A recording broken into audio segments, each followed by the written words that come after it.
My name's Staff Sergeant Emmett, and I am the platoon sergeant for 4th Platoon, part of the GCE 2-1 Echo Company. We employ the Buster, the handheld system itself.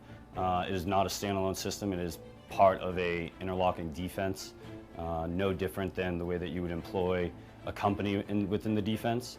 There's multiple other counter-UAS systems that are utilized. This one is strictly allowing the user to protect himself and or the area that is around that he's protecting or she is protecting.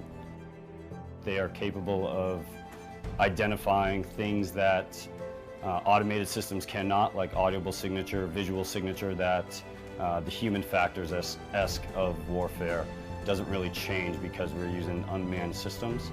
It's still requiring that human factors portion to be able to identify these threats.